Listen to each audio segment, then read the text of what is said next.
You're all set here? Excuse me? Are you all set here? Well, yeah, there's nothing else obviously you can help me out with at this point. So you're all set. So you're going to go to IA right now, correct? Yeah, I'll be there. All right. I'm going to be going. Okay. I'm going to be going. Okay. So you're going to stand here with your cell phone on. I thought you were busy. I thought you were a busy man. I am busy. So you should get to work. I should get to work? Is that what you're telling me? If you're busy. We're going to have a problem between you and I. We're gonna do an interference. His body camera's on. His body camera's on. Stop. He has his body camera on. I don't care. Stop, I don't man. care. Right? This is private property. Okay? I'm not doing anything. You're not going to videotape me and have an attitude with me. I'll get off of it. I'm going to tell you what right now, dude. I'm not the one. Okay? I gave you the information you needed, and I gave you your outlet. Right? You were giving your outlet. No, you wanted to stand there and hold your cell phone in my face. Is what you wanted to do. Yes, you do. Take your cell phone and go and make your complaint. Okay. Can I grab my cell phone? You stay right here. I'll get it for you. I'll get it for you. All right. Where's your car at? Where's your car at? Where's your car at? I'm gonna go, man. I'm going. All right, no, but where's your car? Why didn't you know where my car's at? You were about to arrest me, man, for real? Is your body camera on? Yeah, my body camera is on, buddy. I'm Trooper Costello, 1139. Yep. Wow. Listen, with the situation you were gonna arrest me for real? We're gonna detain you of what the situation was going on, man.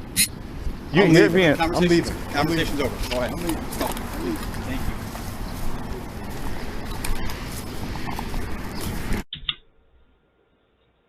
Hello, everybody. Thank you for tuning in. If you enjoy the videos or just want to help get the word out here to try to protect a few people and save a few lives, please comment, like, subscribe, share, do all those things. Try to drive YouTube's algorithm and get these videos to as many people as possible. Right to the point. So, are your children next to be attacked and experience Havana syndrome? Well, in one word, maybe.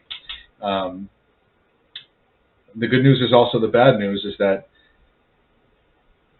there's nothing you can do about it. It's not funny. It's disturbing, but I just simply put, you know, the people now the people over here, these government employees, when they don't, this statement does not apply to them because they were not selected for this reason. They were attacked so that they would tell their story. The people that attacked these people wanted this to be known. They were trying to send a message, and that message was at least in part to help everybody understand that this was going on. So there's a lot of good in this because until this happened, no one was accepting that this was happening and had been happening for decades. So why do middle class, working class, non-government employees, non-celebrities, why would they end up having Havana syndrome? Well, everybody's being scanned by satellite, of course. This doesn't have to be domestic. It can be foreign or private. These are all the satellites floating around. Some are private, some are foreign, some are domestic. This is not a conspiracy theory. This is just a technological reality. And you have to understand that once it is technologically possible to do something, it will be done, period. People don't develop technologies and then just let them sit on a shelf somewhere. It doesn't work that way. So you don't even have to have proof of anything. You just know that once it's possible, it's happening. But of course, beyond that, we do have proof because we have countless people have come forward to say so. And of course, the Army's Bioeffects of Selected Non-Lethal Weapons explains this in detail. It's only 18 pages long and it's readily available. You should have read it by now. So everybody's being scanned. Information from that scan would be your EEG, which is your brain waves and your biometrics. And that information is all, of course, run through an algorithm. And if the algorithm decides that you are a threat to either a threat to the security industry or, and these are going to be the same people, or someone so strong that you are a threat to the people that are enemies of the United States, if that makes sense, whether you are, Russia, China, or a crooked corporation, or corrupt government officials in the United States, you would always all want to get rid of the same people, which are the people who are smart enough to figure out what's going on, strong enough to accept it, and brave enough to do something about it. I've said that before. So the only way, somebody's going to get overtly attacked in a way that's going to debilitate their lives, like these people with the Havana syndrome, is if they fall into that category. So you, your kid, everybody you've ever met's already been scanned and is being scanned all day long, just like satellite radar can scan every water droplet in a weather system. It's the same thing. If your scan determines that you meet certain criteria, you're going to end up getting microwaved and end up with Havana syndrome. That's just the way it is. So, it could be two parents who are considered activists could go and have a kid that isn't, that has no interest in it, and that kid will probably never experience it. Two parents that aren't activists could have a kid that at an early age shows sort of red flag biometrics in the EEG that indicates that one day they might grow up to be a problem for the security state. And that kid will be attacked, and so will his parents. If the whole goal here is to get to these people as early as possible and as young as possible, I've said it before and I'll say it again. The sooner you get to them, the easier it is to derail their life. Okay, the security state does not want people growing up to become strong adults and become a problem for them. They want to identify them early and try to derail their lives. That has another huge advantage, because then it isn't like with Malcolm X or JFK or Martin Luther King, where they grow up, they become a problem, and then they have to be eliminated. It can just happen to the kid, and no one would ever know. It's not like that 10-year-old is out, preaching and trying to get people to wake up and trying to protect people and become a civil rights leader at 10 years old. So when a 10-year-old, walks out of their doctor's office, just like this woman was walking down the steps at the White House, and all of a sudden develops these symptoms, no one would ever assume it. Now, just a real quick note, how we've lost faith in the medical industry is because kids kept getting sick after leaving their doctor's office. I can't use the word, but they received some sort of a treatment, if you know what I'm saying, while they were there. And everyone blames the treatment. It has nothing to do with the treatment. It is the satellite weapons, and that's false flag. So while the kids are leaving the doctor's office, they are attacked on the way out on the same day when they receive the treatment. So the parents believe that has something to do with treatment. It does not. It is Havana syndrome. It's just like these kids here. They all now have 8 children, all now have balance, speech, memory, cognitive issues.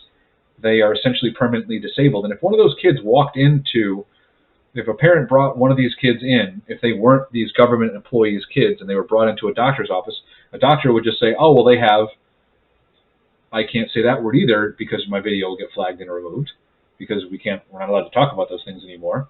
But they would be misdiagnosed as having some other more traditionally known medical condition. Okay. As with all of my videos, they have to go off down some rabbit holes here because it's all so interconnected. But if that were to happen, it would happen to your kid at a young age, not because of what they've said or done, but because of who they are going to become. And the more data you have over time, the easier it is to identify those people. When you're monitoring EEGs of everybody on the planet or everybody in the country, and then you can just watch. You file everything away. It's all stored. And then when somebody grows up to become an activist, you can look back and say, oh, well, at 10 years old, the future activists' EEG and biometrics at 10 years old look like this.